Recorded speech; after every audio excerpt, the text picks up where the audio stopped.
Welcome, everyone. I am John Goldberg with the Sacramento Valley SBDC. Very glad to have you here. I hope all of you, or almost all of you, were able to go to the first session 2 weeks ago, but I'm glad you're here today. This is the second of 5 sessions. They're every other week, and same time, same day of the week, every other week. So this one's about planning your business, and I'm going to move on to the next slide here. So since this is the second session, we're not going to go over all the introductory material we did last time, but we do have to go over this disclaimer. I think I'm just going to, last time I read it out loud, this time I'm putting it up on the screen. Basically, we're saying that we're not, none of us are lawyers or CPAs. I'm not a CPA or lawyer. And so you should look for advice specifically from professionals in those fields if you need that kind of advice. So this is a part of a series, as I mentioned. This is the second one. This one's, planning your business. And then the next one is going to be on March 8th, same time. And that's going to be about financing your business. We'll get into finance just a little bit this time, but a whole lot next time. Okay, so the agenda for today. So we're not really going to do introductions, and maybe Suyi and I did, and we have a couple of people we're going to introduce in a few minutes. But unfortunately, this is not, it's not a workshop in which, people are talking and interacting like that. But we are going to go over the course overview, and that includes how planning can help your business, different kinds of business plans, how you go about building a business plan, and then the financial requirements, things you need to add into a business plan, possibly as an appendix, and then tools and resources that are available to you to do that. And then at the end, we'll wrap up.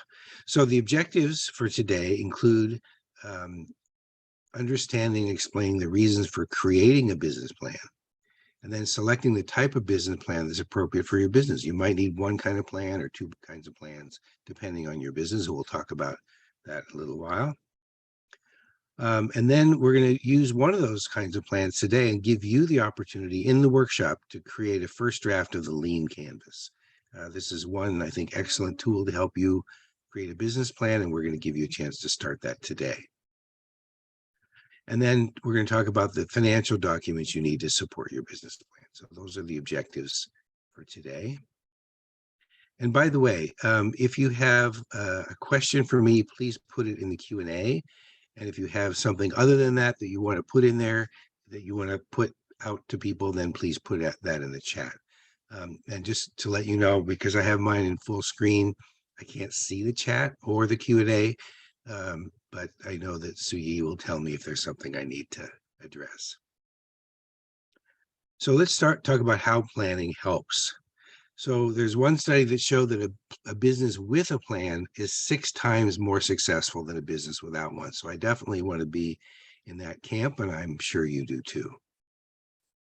So some ways it helps is to create a business model that works, right? You need to know what your business model is, and you know it's going to work. You need to know it's going to work. It provides direction. You set directions for yourself in the plan, and then you can follow those directions. It creates metrics, things you can measure to see how successful your business is being. It helps you get money. If you've got a business plan, you're much more likely to get a loan or an investment, and you might even have more confidence to put your own money into a business if you have a business plan. You probably will have to have a business plan to get a lease. So that's something else we'll be talking about today. So having a business model, which is part of the plan, helps you think through the important issues that you have to address in your business. And it helps you know what are your risks. So all kinds of risks in business, and you can detail those in the plan, and also the opportunities that are available to you. And then figure out the framework that you're going to use to start the business and to grow the business. And make sure it can be profitable. That's got to be one aspect of your business. So in terms of direction and things you can measure, you want to build your business goals. Where are you going with this business? What are you trying to accomplish with this business? You need goals so you know where you're going and if you're getting there. And you want to set milestones. Are you meeting the milestones you need to meet? For example, I'm part of a sunscreen business, and we have 4 major milestones, and those are formulation, testing, patent, and licensing. So we know where we are in the process. So you need to ensure that you know if things are going the way you thought they would go, and if they don't, then you can make corrections, because looking at your plan can tell you if you're on course or you're not on course, and you need to correct or not.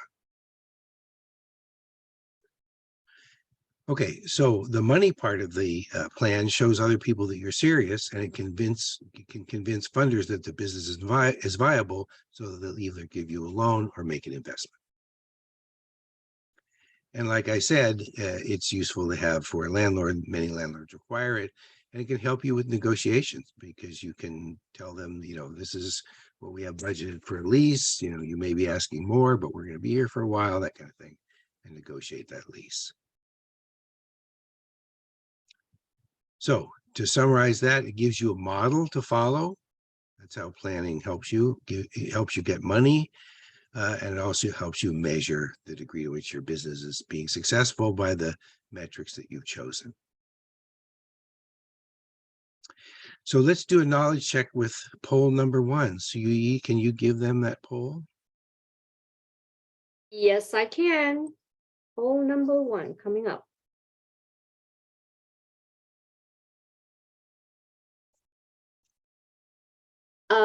We had some challenges with some folks not being able to view the questions last time, so I'm going to read it out. Number 1, which of the reasons to create a business plan apply to your business? Select all that apply. If you're not able to participate in the poll, please type your answer in the chat box.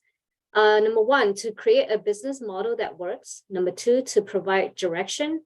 Number 3, to create metrics. Number 4, to get money. Number 5, to get a lease. And other, please put in the chat. And second question, which is most important to you? And this is a single choice question. To create a business model that works, to provide direction, to create metrics, to get money, or to get a lease, or other, please put in the chat.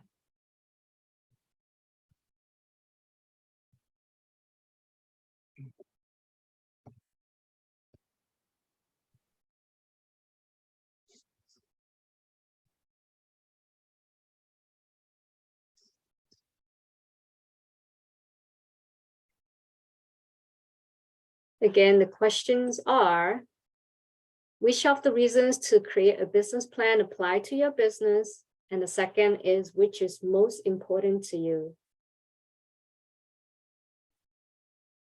All right, we're getting folks participating in the poll.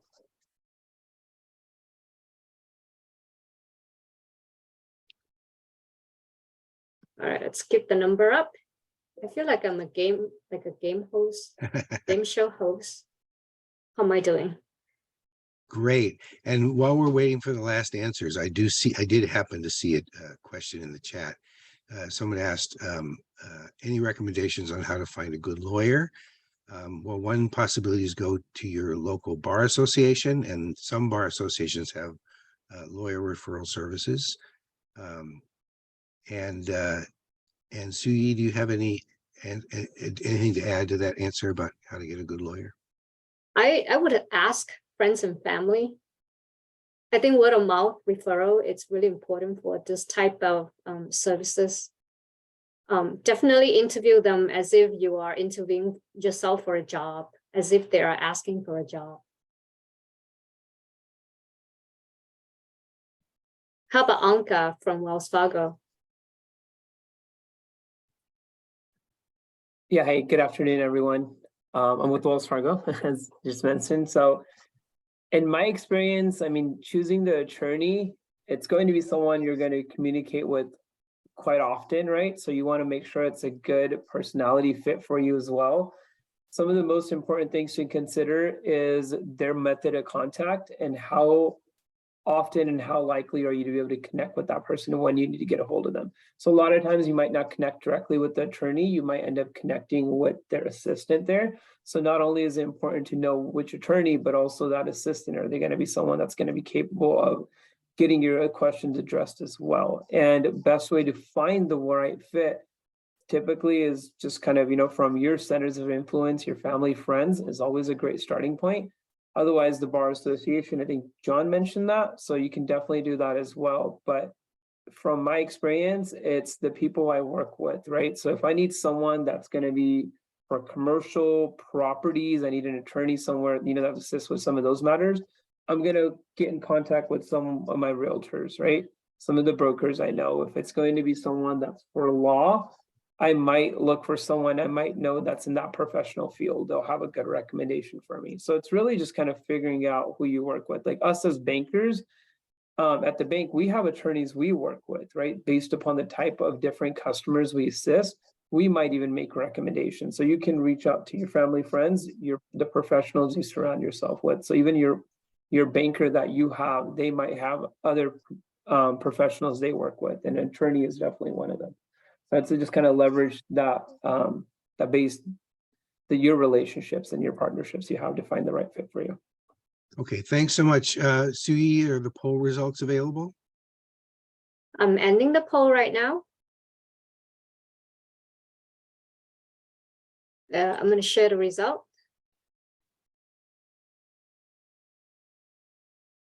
Are you guys able to see the results? Yes. Okay.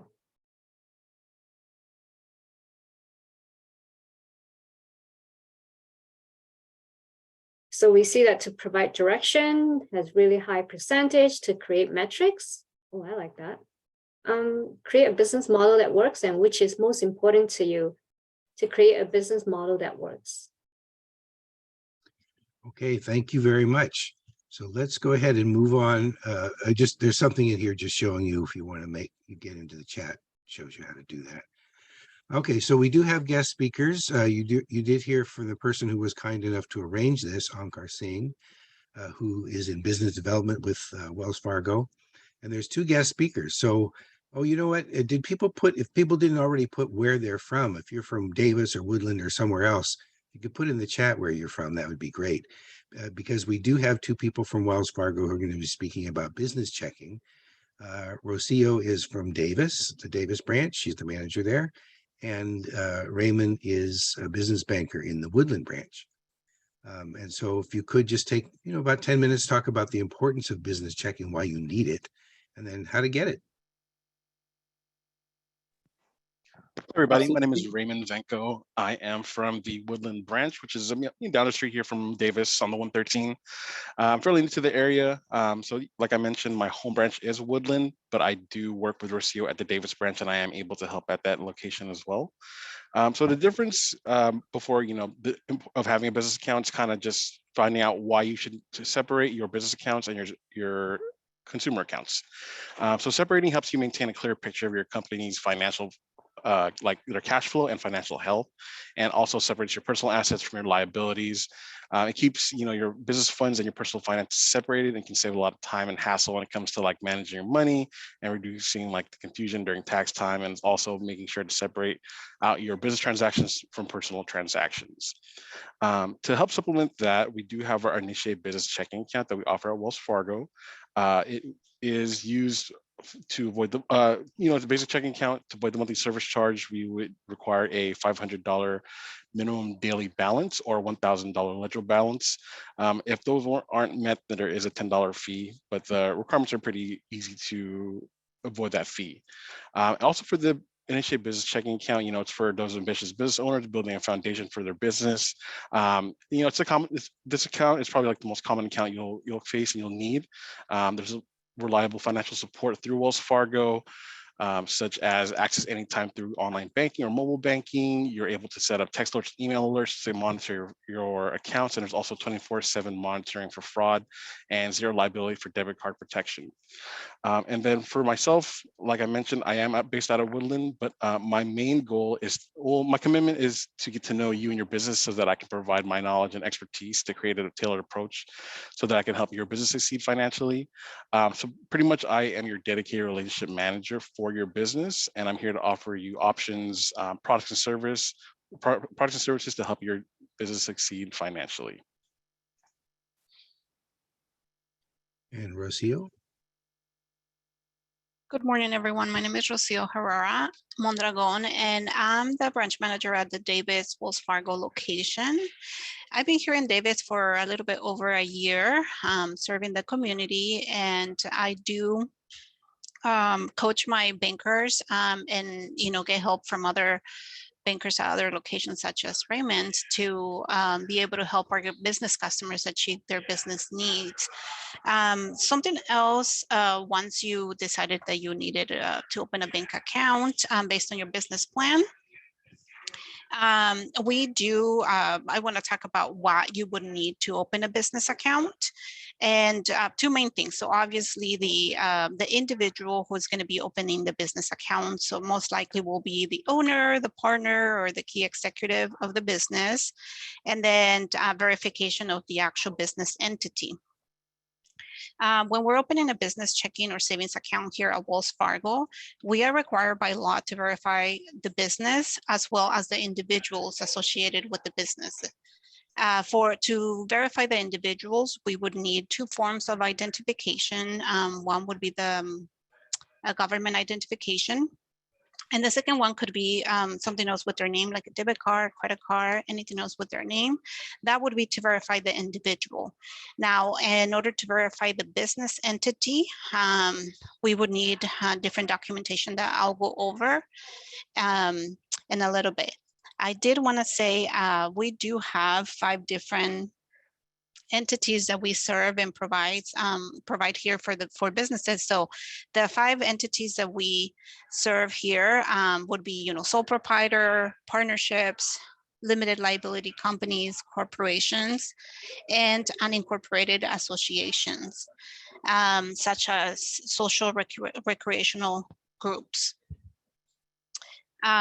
To verify the entities, we would need a document verifying the business entity, such as a document that is registered with the government agency, such as the Secretary of State. If your business is not registered with the government agency, we have a list of documents that you can provide to be able to open the account based on the legal business structure. I can go over a couple of examples. So for example, for the sole proprietor, if you're opening a sole proprietor account, the documents that we would need to verify the entity, we have 4 different ones: the fictitious name, certificate of assumed name, or business license, or registration of trade names. Now, we only need either one of these 4. I do want to mention that we do require a original or certified copy of the entity business document in order for us to open the account.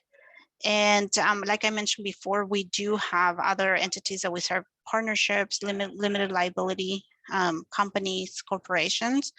So if you are opening a partnership account, we have different ones. We have the general partnership, limited partnership, and limited liability partnership.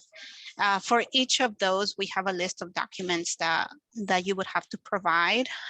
For example, for the general partnership, like a partnership agreement, a fictitious name, a certificate of assumed name, or business license.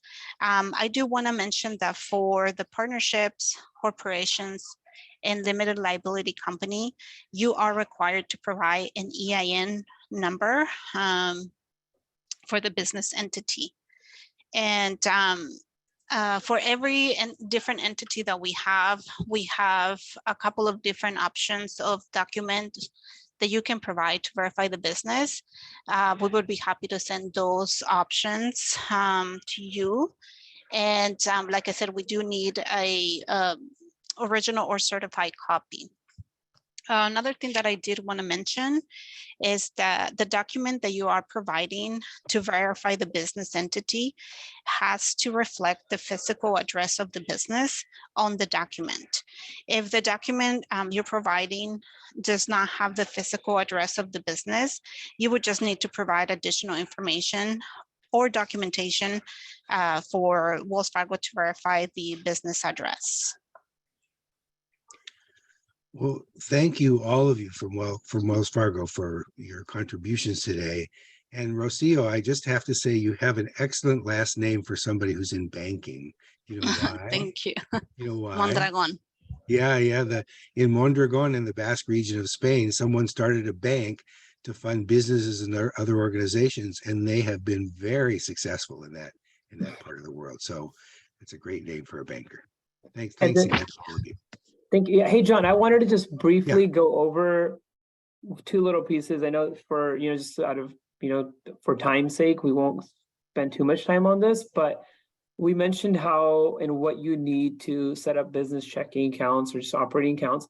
In terms of different things to consider for a bank when you're setting up the operating account, for example, our bank, we offer business credit cards without having that tenure in business. Sometimes banks might ask for you to be in business for 2 years or longer until they can start extending the credit. Our bank has the ability for customers to get access to, for example, a $50,000 credit card limit that's going to be able to help with their day-to-day expenses or just manage the business expenses initially.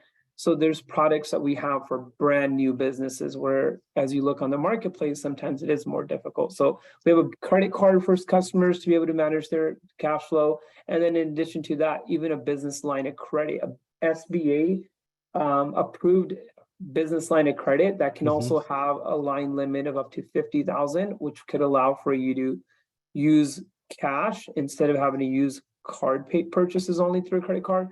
It would allow for you to pay employees, pay for a lease. I mean, certain things, as you're thinking of your budget, but we have products that are tailored for brand new businesses as well. And that's one of the considering factors that you want to review when it comes to choosing your bank. So Raymond's a direct point of contact for our customers in Woodland, and Rocio is a direct point of contact for our customers in Davis. But we have, bankers that are on panels like this often and serving the community. So if you have any questions, concerns, definitely, put them through the Q&A here.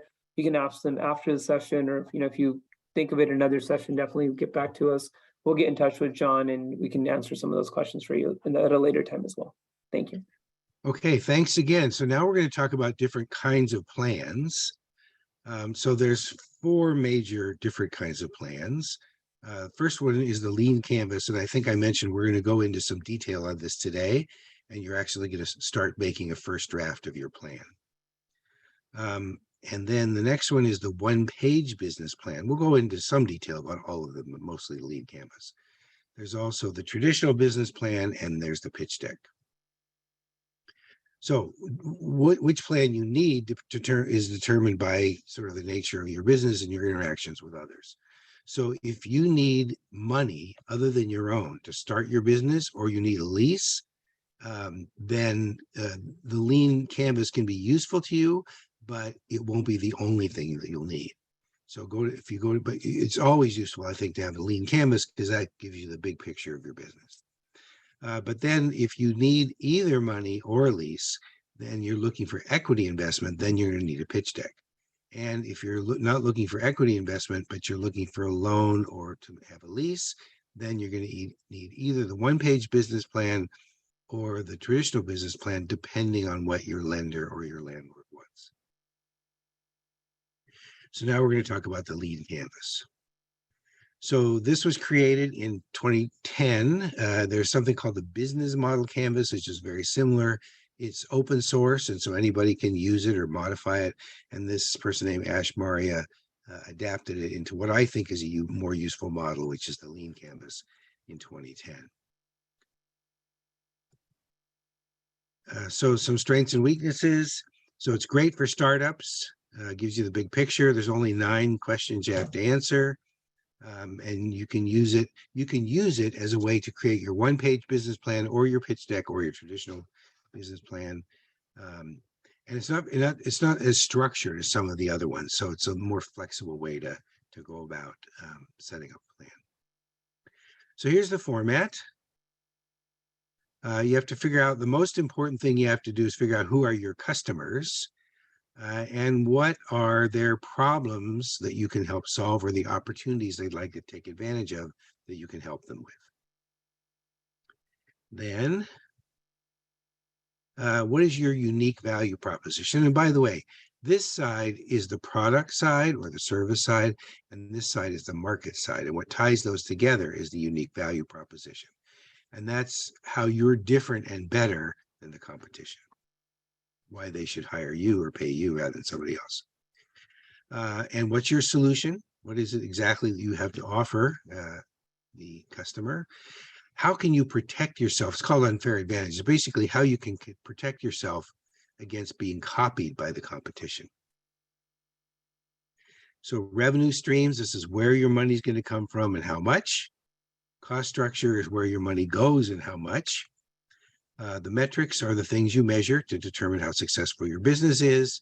And then finally, the marketing channels you're going to use to reach your customers.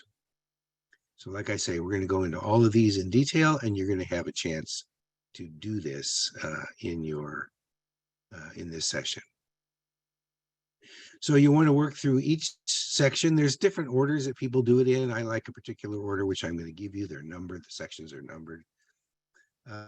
You want to keep it short and simple, and you want to be very specific. Don't generalize and say, well, my customers are everybody. Your customers aren't everybody. There's some subset of everybody. So you need to be specific about that and everything else.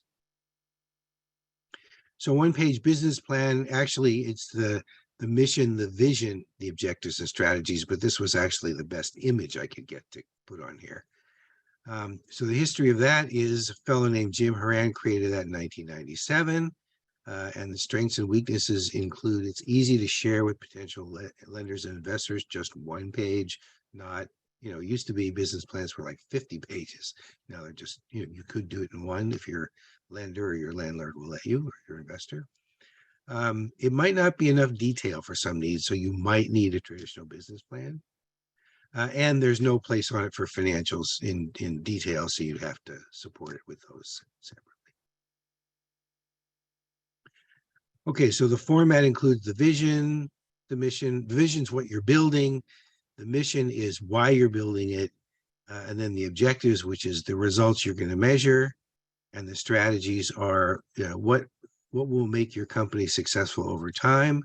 And the actions are the things you're going to do to make the company happen.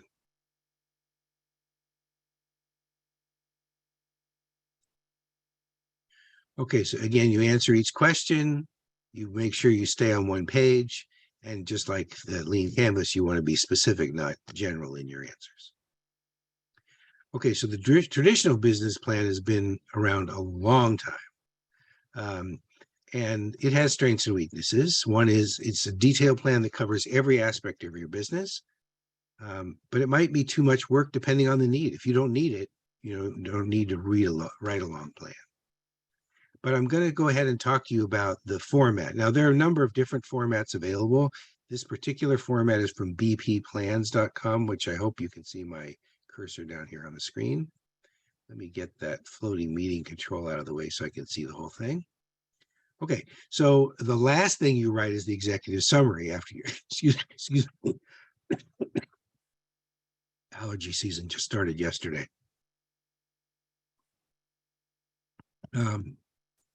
After you write the whole plan, then you write the executive summary, which explains the business opportunity and your expectations for the business.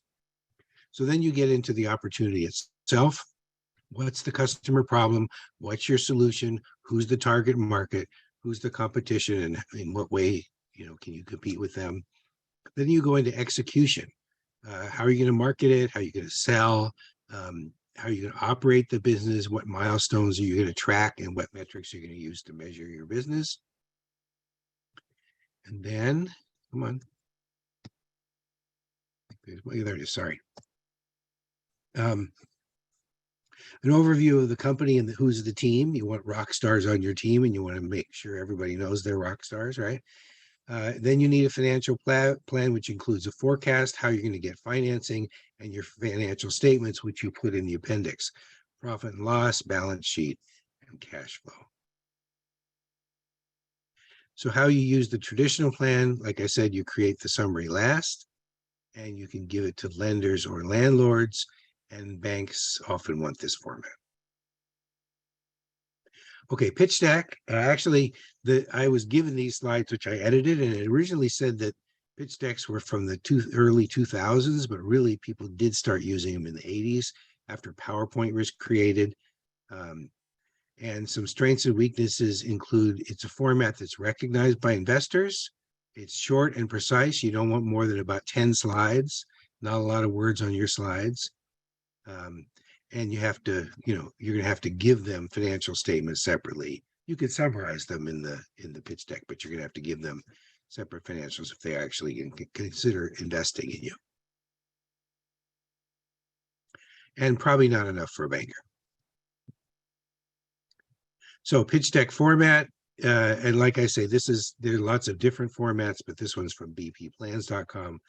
This particular format starts with the value proposition, what problem you're going to solve, the market, meaning who your customers are, your solution, your business model, your roadmap, and traction. Traction means how do you get your business off the ground and get sales started, and then the marketing and sales section, your team again, and the financials, which could be summarized here and then given in fuller form separately from this document.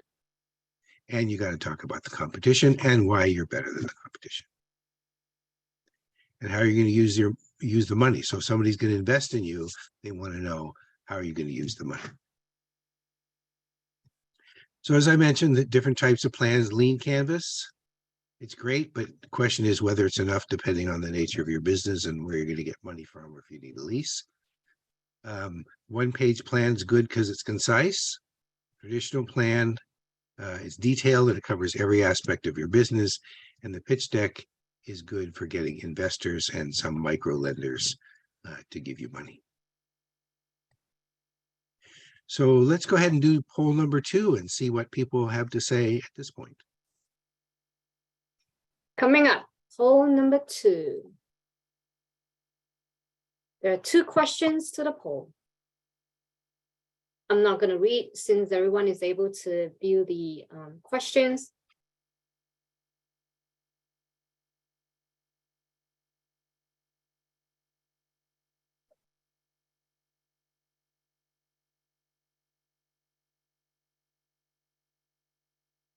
In the meantime, John, there is a question in the Q&A, suggestions for business plan book that would be useful. I'm sorry, suggestions for what now? A business plan book that would be useful. A business plan book? Oh, I'm sorry. Yeah. Let me, there's so many of them. I would suggest to start, oh, you know what? Ash Maurya. I would definitely suggest a book by Ash Maurya. It's ASHMAURYA. You can find him on Amazon and in bookstores. I think one of them is called Starting Lean and the other one's called Running Lean. And because, like I say, I think the Lean Canvas is a great way to get all of the information you need down on paper about your business in an easy format. And then if you need another kind of a business plan, you can build it based on that one. John, looks like the questions are the same in poll number 2. Yeah, I was afraid of that because there was when the slideshow came to me, there was a poll question number 1, and it was just an open-ended question, and I replaced it. I thought I moved them all up, but who knows? Maybe some people have changed their minds. Let's just see the poll results, and then we'll know. Okay, I do have a question though. I think we Mhm. covered 3 types of business plan. There's the lean canvas, there's the pitch deck, and then there is the traditional business plan. When do you use which plan as an entrepreneur if you're writing your business plan for the first time? Okay, I think it's best for everybody to start with a lean canvas because it's an easy way to cover all your bases. If you need investment money, then you want a pitch deck. If you want to go to a bank, then you probably want a traditional plan, but they may want they may be okay with the one-page business plan. So let's see what the responses were and see if any are different than before. Pretty similar, it looks like. I Yep. think we're heading to provide direction with 100%, which I think Mhm. wasn't there before. Okay. Okay, so let's move on. Okay, so building a plan. So let's go ahead. I'm going to go ahead and I'm going to give you this link in the chat. One second. Oops, what happened? I need to go to Facebook. I need to go to this. I need to go to Zoom. I got to find the chat. So I have to do something here. I think I have to get rid of my floating meeting controls. There it is. There it is. Oh, that only goes to hosts and panelists. So you're not going to be able to see it. Will people and people won't be able to see. Oh my goodness. I don't know how to give this to you. This is a problem. What's the problem? I'm trying to give them a link to a document, but I see that, oh, maybe I can. I think if you Oh, no, open everyone. it, I got it. I got it now. Okay, terrific. So everybody, please click on the link that I just put in the chat. And if you don't get to a Google document, then please let me know right away. Also, don't type anything in that Google document yet, because we need to, hold on, I need to get this off the screen, because you need to make a copy of it first. Because if you start typing in it, then other people might have to delete what you put, and then be a problem. So what I want you to do is, so if you put in the chat, if you cannot open that, okay, you got a photograph, okay. Okay, so you can use that. Somebody got a photograph of it, you could use it in the future, or maybe you can get it off the chat later. But the Lean Canvas is out there, or if you contact us, we can give you a copy of it. Okay, so make a copy of it. And then I'm going to go through it step by step and give you a few minutes for each piece of it to actually create that part. So again, if you were other than one person who got a photograph of it, is there anybody who was not able to open that document? Please let me know now in the chat, so we'll know if you don't have it.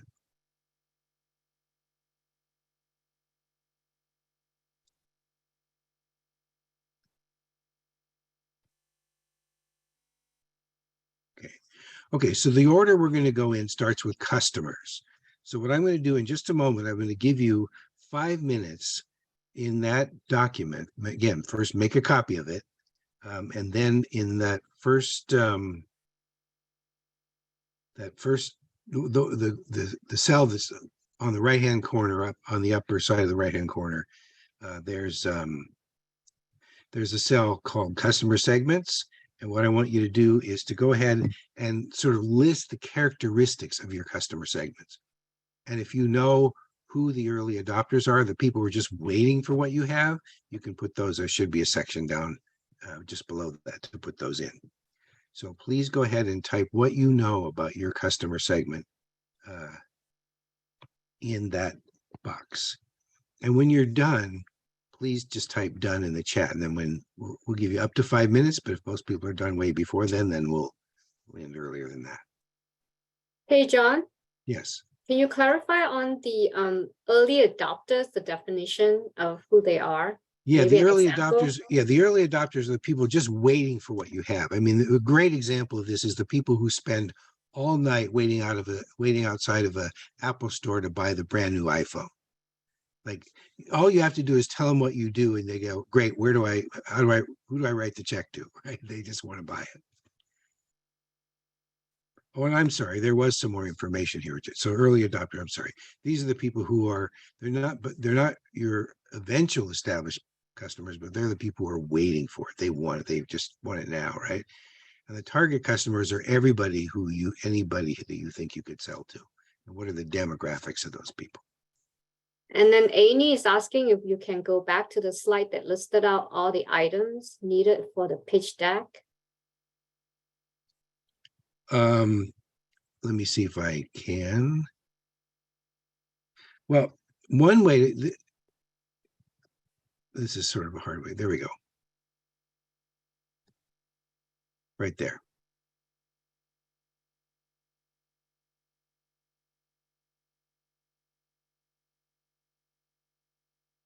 So again, that's a model from bpplans.com.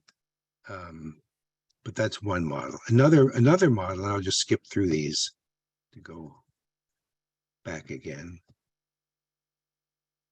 Another model is just to use the lean canvas and the order that those things are numbered. The one thing that's not on there that you're going to need is your team, and that's not listed on the lean canvas.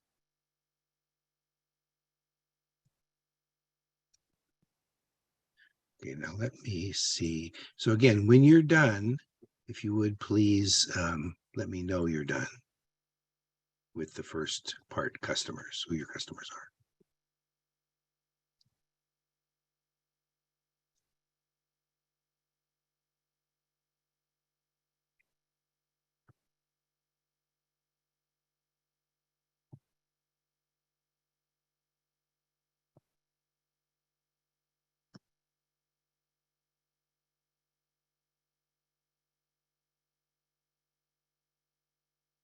And again, if you need assistance completing either the lean canvas or basic one-page business plan or a full-blown business plan, our advisor can assist you with that. Someone like John. Yeah, we have about 15 advisors in the Sacramento area, and all of us would be glad to help with whatever you need. And also, there are advisors available who speak various languages that are common in the region.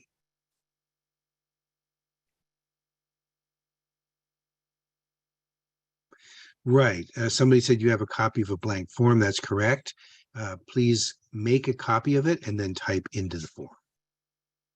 And the first part you want to do is this customer part.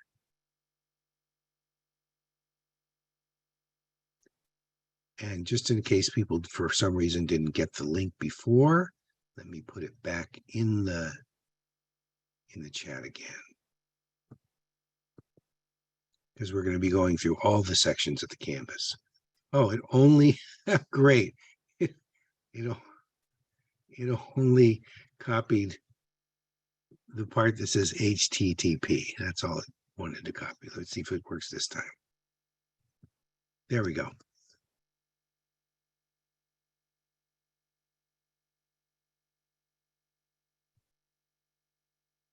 Okay, we have another minute if people need it. Again, if you're done, please type you're done and then we can move on if lots of people are done.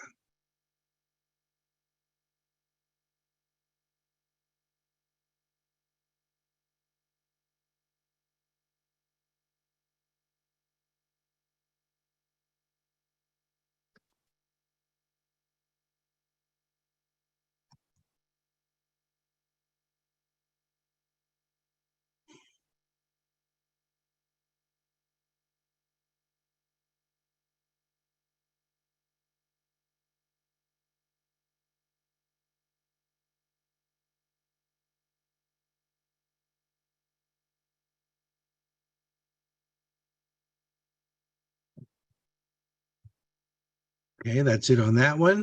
So now let's move over to the customer problem.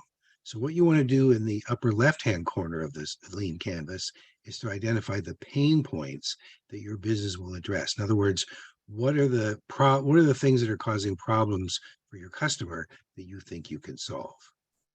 So that's the need or the niche problem in the marketplace that you're addressing with your business. Sometimes called a pain point. So there's existing alternatives, which are how people are currently satisfying the need. And that's the competition. Sometimes people do stuff themselves, and oftentimes there's competition. So you want to put that in the existing alternatives section. And you have 5 minutes to do that. And when you're done, please let me know.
Okay, we have 1 minute left.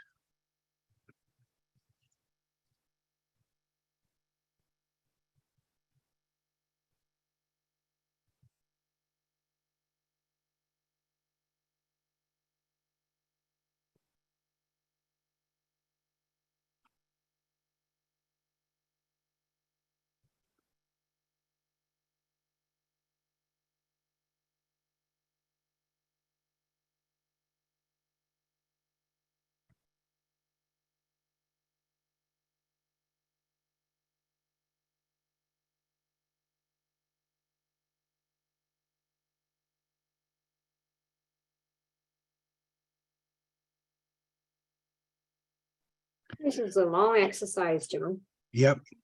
Okay, so we're going on to the next part, but this part's only 3 minutes.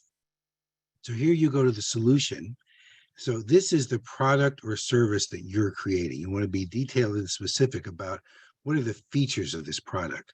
So for example, if you went to the hardware store to buy a drill, you could get one that plugs in the wall, or it could be battery operated. It could be reversible or not. It could have a light on it or not. So those are the features, right? So talk about the features of the product or the service that you're creating. And you got 3 minutes to do that in the solution cell on the canvas. And if you have any questions about that, please put them in the chat. I can see it now.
So again, if you're done, please put that in the chat.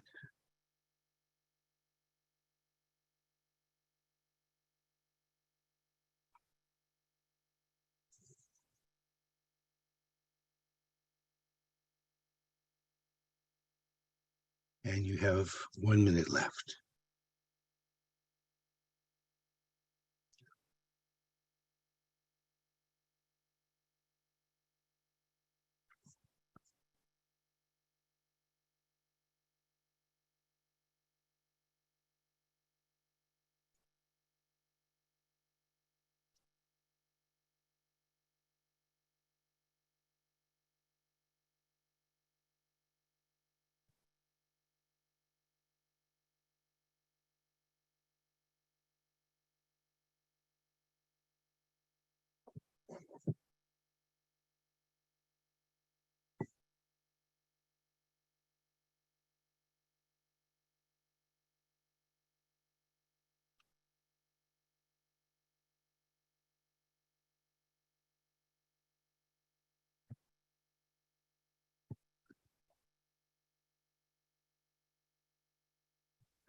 Okay, we're going to move on to the next part.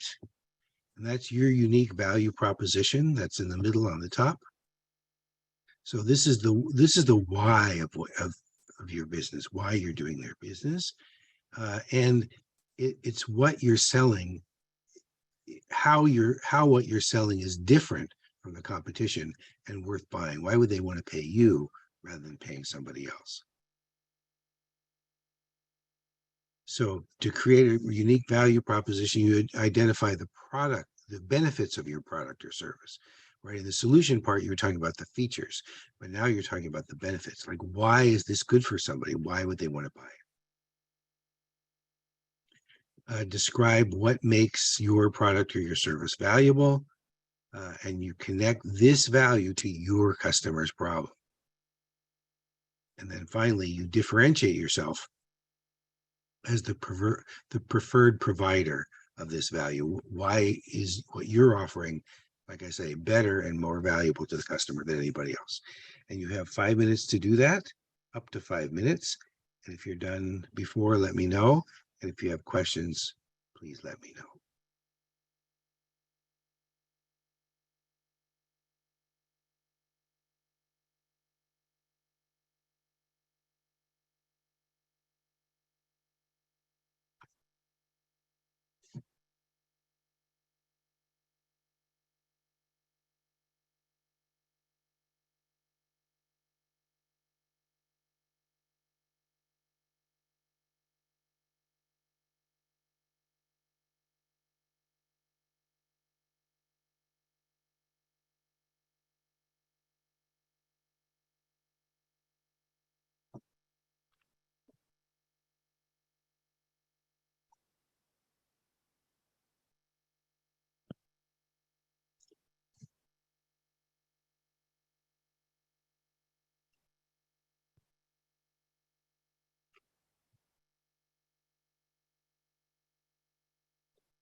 Oops, sorry. And again, if you're done, please type that in the chat so we know if lots of people are done, we might move on a little early.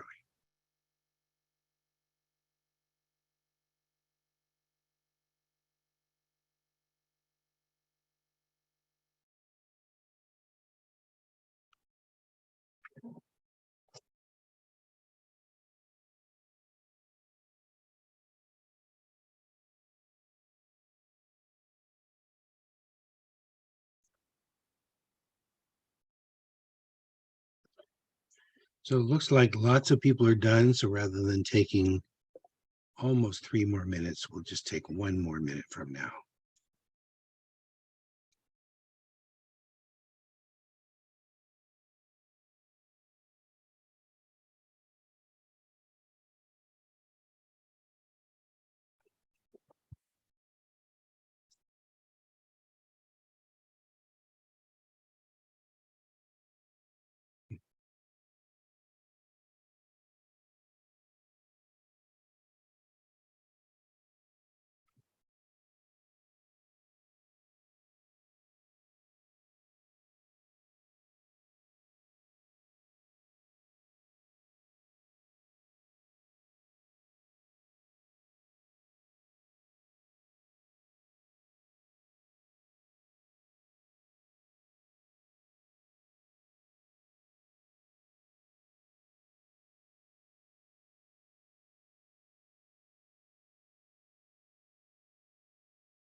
Okay, we're going to move on to marketing channels. And that's number 5 on your sheet, that cell there. So how do early adopters get their information, right? Do they look at local newspapers, online media, or online media can either be owned where you own it, it's your Instagram feed or your Facebook page, or it can be paid, like for example, a Facebook ad. What I mean by owned is you own the Instagram feed or you own the Facebook page as opposed to paying for an ad. Be local broadcast media. And I think we have think we have somebody here, in fact, from from one of the local media outlets. I think there's a name on here, but I don't see I think it was the Woodland newspaper is on here today. Thanks for coming. Also radio and TV. And face-to-face. So how are they going to buy from you? This is early adopters and your other customers, the majority of your customers that'll come later. So let's take up to 5 minutes to do that. And if you have questions, let me know. If you're done earlier than 5 minutes, please say done in the chat.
And again, when you're done, please type done in the chat.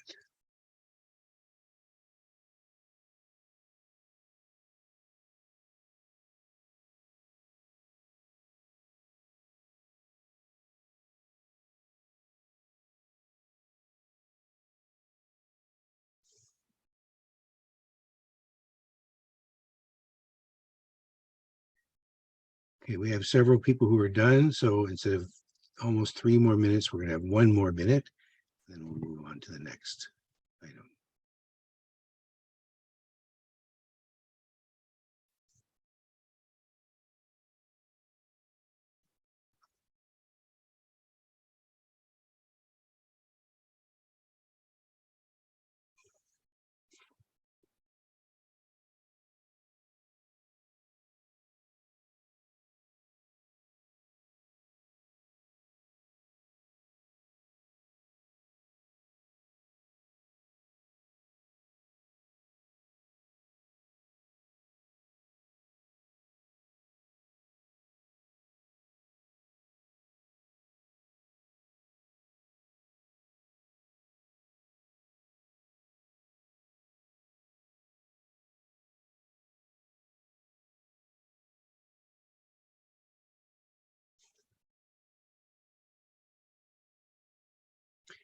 Okay, moving on. Let's see if we got something in the chat here. I'll take a look. Okay, another person's done. So now we're going to move on to the next slide, the next part of the Lean Canvas, and that's your revenue streams.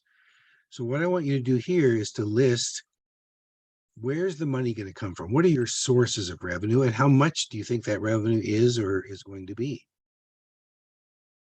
So who's going to pay you? And one thing that's important to keep in mind is it's not necessarily the end user who's your customer. If somebody else is paying you, they're your customer.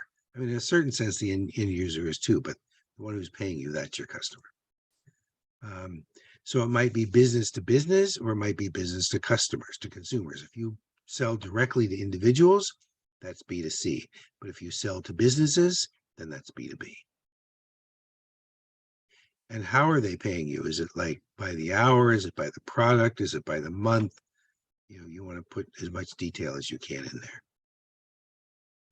could be for goods, could be per item, could be per order, could be for services. Like I say, it could be per hour or day, or it could be a monthly retainer.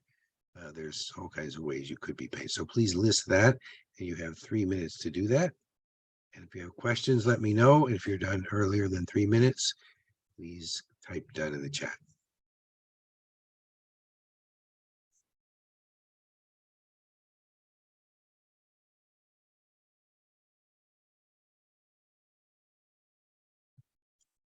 John, there's a question in Yes. the Q&A. Are some businesses both B2B as well as B2C?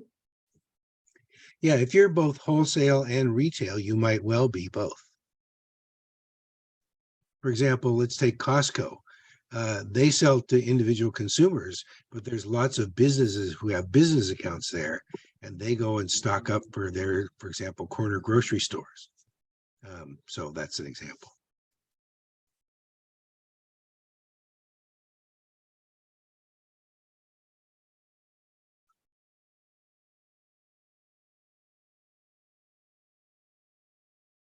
And again, if you're done early, please type done in the chat.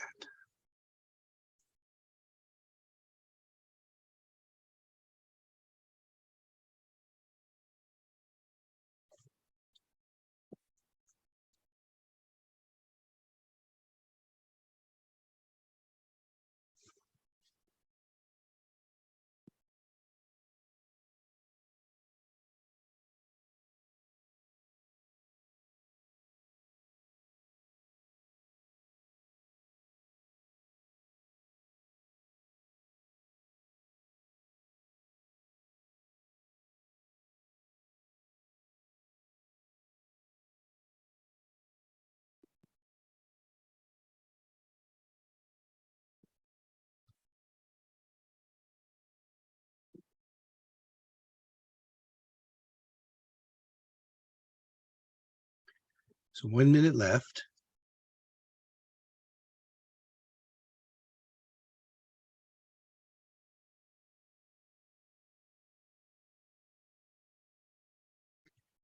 And by the way, if you have a Google Drive and this is saved on your Google Drive, you can continue to work on this in the future. It should be editable if you copied it. And the great thing about this is that as you continue to develop your business model, you can refine what you put on the lean canvas.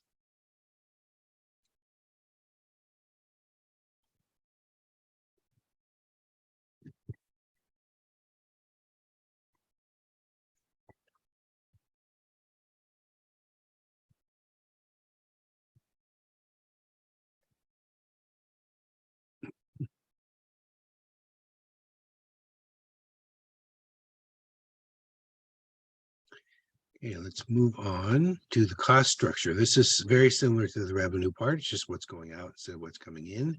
So you have to figure out what your expenses are. What are the kinds of things that you pay money for? Rent, utilities, equipment, employees, goods, you know, any of those kinds of things. And how much, what are the amounts of those amounts of money? Because you have to figure out, does it look like I'm going to make a profit here? You work out the revenue, you work out the expenses, you can determine whether you're likely to make a profit. So what does it cost to keep your business going? You want to put line items with the amounts, just like on the revenue side. And here's some other things you might be spending on: materials, insurance, marketing costs, any of that kind of thing. I think that's it. Oh, and then I think I mentioned rent. Okay, so you have 3 minutes to do that. And if you have questions, let me know. And if you're done, let me know. John Valerie has a question. Are the minutes allocated to each item because of class time or actual guidance? It's a balance. It's sort of like the minimum. It's estimated to be the minimum amount of time that anybody can use something useful in that question. But you know, people spend lots more time. You might well end up spending lots more time after this workshop refining your lean canvas as you learn more. If you're not in business yet, especially as you learn more and more about your customers and their problems and etc. Do market research, research your competition, etc.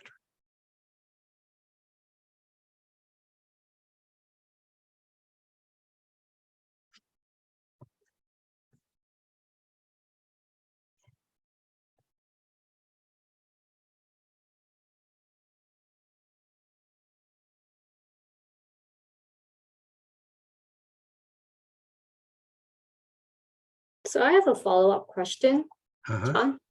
In looking at the Lean Canvas, talk about customer segments. Where would the demographic of the customer be addressed in the Lean Canvas? It would be in the customer segments. Okay, and how important is that? Is the demographic of the customers related It's to? it's very important because, it could be demographics like, age or gender or ethnicity or other kinds of things. It could be geographical. Where do they live? Do they live in Yolo County? Do they live all over the state or all over the country or all over the world? With e-commerce, they could be anywhere, right? But you have to determine where your focus needs to be. There's all kinds of factors you want to consider. Whatever you can think of to segment your customers, that's what you put in that box. Thank you. Mhm. So we have about 45 seconds left on this item.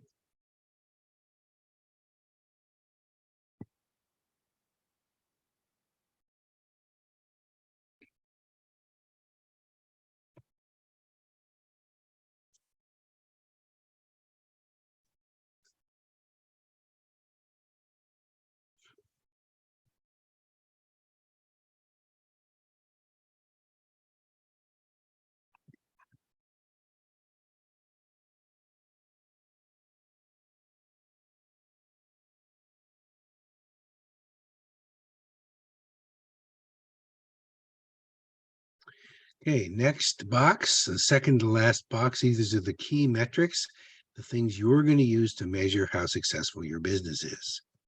And this, so you want to monitor your business as you're going along, right? So some key metrics include revenue, costs, and profit, right? But also things like referrals. If customers are referring to people to you, that's a good thing. You want to measure that. And also, to what extent do you get repeat customers? That's also very important. So let's take 3 minutes on that, up to 3 minutes. If you have questions, let me know. And if you're done, let me know.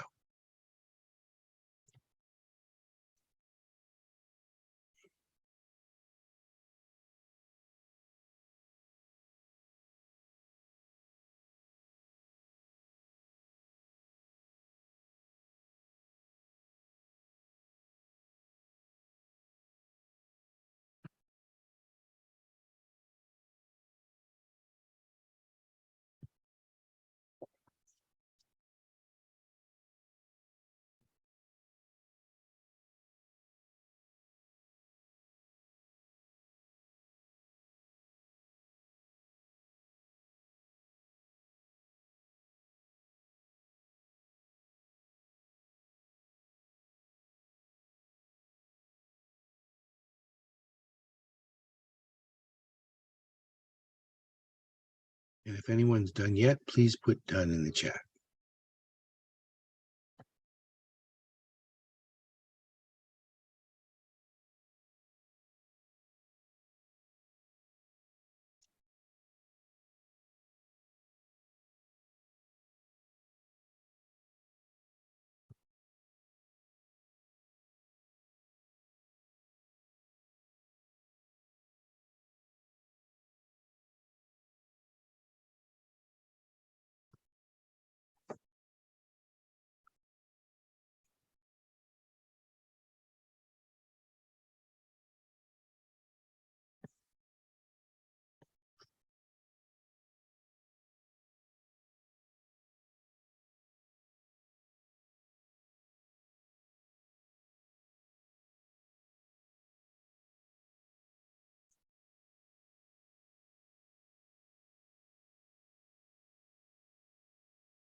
One minute left.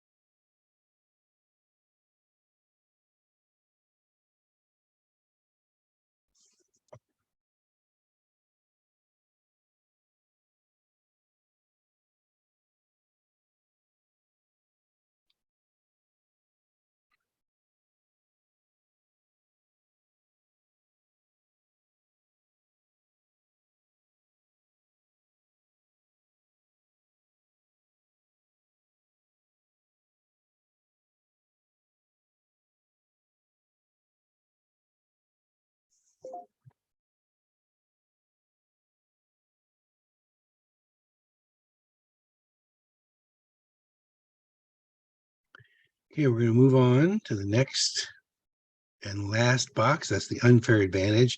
Again, the idea here is you have competition. And so the question is, how can you protect yourself against the competition copying what you do? So there are some things like a patent, a trademark, a copyright, trade secret. Also, are you the industry expert? Are you do you have a dream team? Are you all rock stars, right? Do you already have a large network or an established reputation? Do you have a community that you're a part of who buy what it is that you are selling? Or just do you have existing customers that are loyal to you? So you want to, maybe you're number one in Google for whatever category you're in. So please go ahead and put those in that unfair advantage box or the advantage box. And you have 3 minutes for that. If you have questions, let me know. And if you're done early, let me know.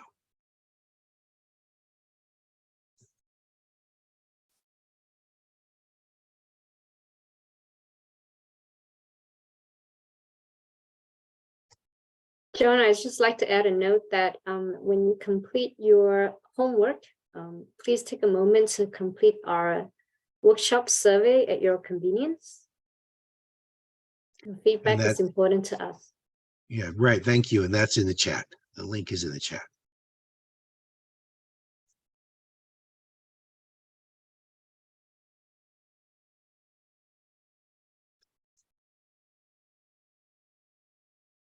If anybody's done early, please type done in the chat. Oh, sorry. SEO is search engine optimization. It's the content and keywords that are on your, it's the content and the keywords that are on your website so that people will find you if they search for the kind of thing that you have on your website.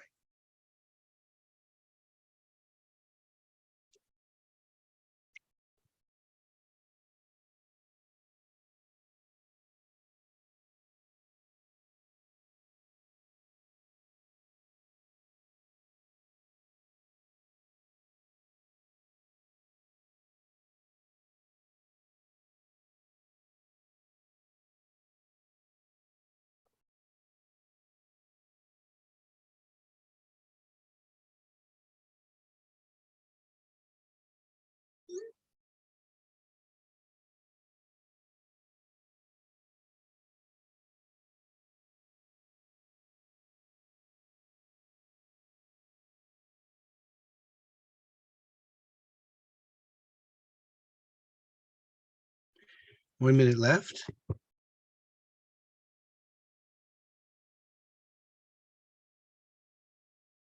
And I'm going to check where we are in the process. Okay.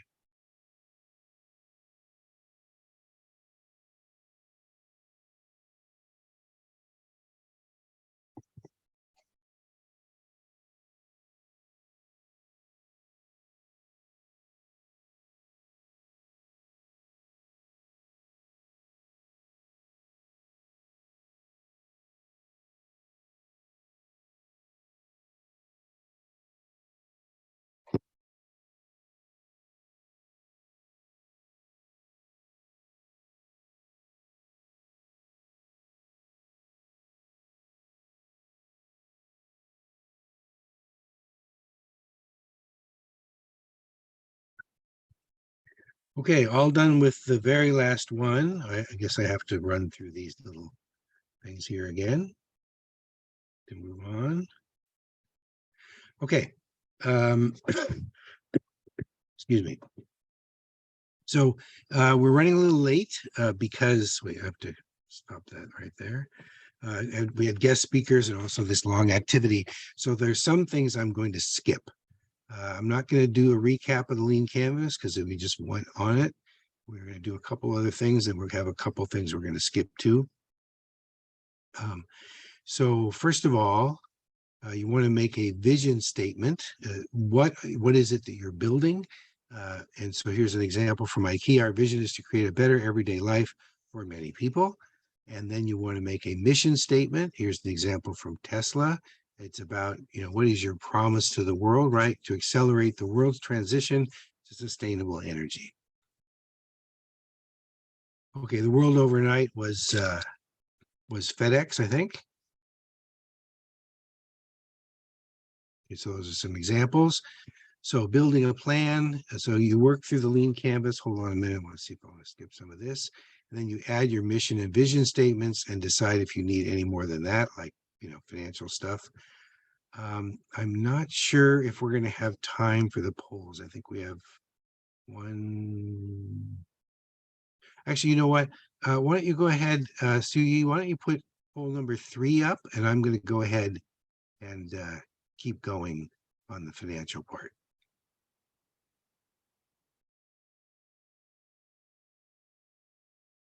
Okay, so the 3rd session, which is in 2 weeks, and the 5th session, which is in 6 weeks, we're going to get into great detail about the financial analysis you need. Your startup projections, your break-even analysis, and all the 3 major financial statements you're going to need. So I'm not going to take time on those today. Now, one thing I want to point out that's important is that when you launch your business, it's going to be a time between when you're planning your business and getting your business going, and when you launch and actually have customers who are paying you. And then it takes time for the amount of money that you've spent running your business to be equaled out by sales, which is when you reach your break-even point. So this is the valley of death, and that's why it's so important to understand your cash flow. You have to have enough working capital to get you to the point where you're now breaking even and making money. So make sure that you do that, and your cash flow projections, which we'll go into in great detail in those other 2 sessions, will help you do that. Hey, John, are you going to be Yes. spending more time on crafting a mission statement in any of the future sessions? I don't think I was planning on it, but I can do that. I can add that. Yeah, there's a special request for that. Okay, let me add it to the one about marketing. That'll put that part there.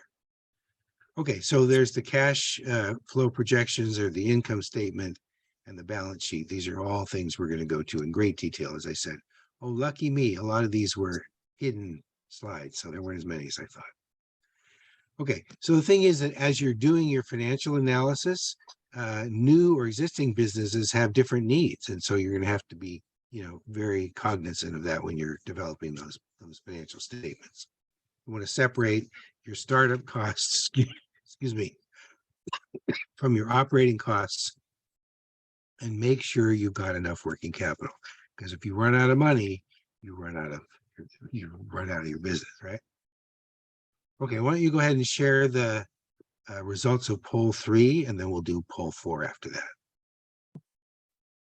So a little heavy on the lean canvas, but both the 1-page business plan and the traditional business plan were important, and only a few needed the most important, and that's the most important if you're looking for investors. Okay, and can you go ahead and do the 4th poll while we sort of wrap up? Sure. Great. Okay, so we're going to talk about some tools and resources.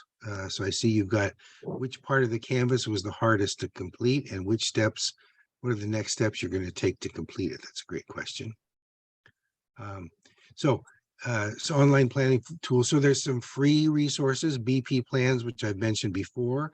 SCORE is the Senior Corps of Retired Executives, is another small business administration program.